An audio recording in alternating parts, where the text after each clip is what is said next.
В Лесичовския край има села, създадени преди векове. Такова е Церово. Възниква преди около 300 години. Намира се в подножието на най-източните гънки на Ихтиманска средна гора. Името си носи от старите дъбове над селото. Наричат ги церове. Не помнят годините си, но помнят всичко за селото. От хълмовете се открива красива гледка надолу. Диша се леко. Според едно изследване през 30-те години на 20 век, въздухът на Церово е бил втория по чистота в цяла България. Селото се пресича от река Яворица. По хладното й поречие се образуват пенести водоскоци. Все още има запазени стари кирпичени къщи на етаж, етаж и половина. Зад дървената порта времето е спряло. Една старица само я отваря, плете в тишината. С радост показва шарените си черги. Плевните все още ухаят на сено.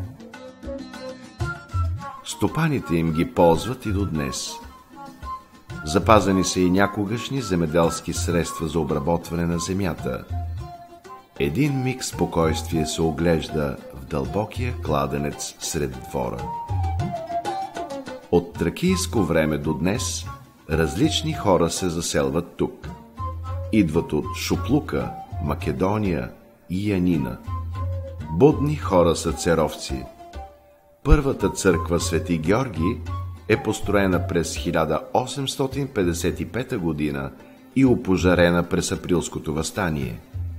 Новият храм е издигнат по-късно, през 1883 година, от местни майстори-зидари. Цялото село се включва със средства и труд. Красив и просторен е вътре църковния храм. Иконостасът е с 2 реда икони, някои от които са дело на самоковски зоографии. Църквата е действаща.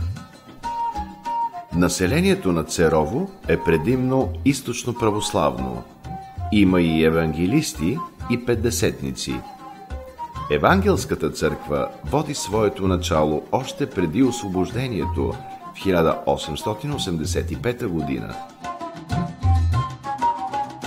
На площада в селото е читалище Георги Бенковски. Основано е през 1900 година. На входа е поставен барелев на една от най-значимите оперни певици на 20 век Елена Николай, родена в селото. Близо до читалището е поставена паметна плоча на загиналите във войните жители на село Церово. В Церово се почитат всички големи празници. Най-колоритният е Дервишов ден. Лазаров ден е един от най-красивите пролетни празници. Гергьовден е голям празник. Прави се празничен водосвет и курбан за здраве. Тук се провежда и най-големият празник на Церово – Събора за Света Богородица. Село Церово пази и разказва от миналото си време.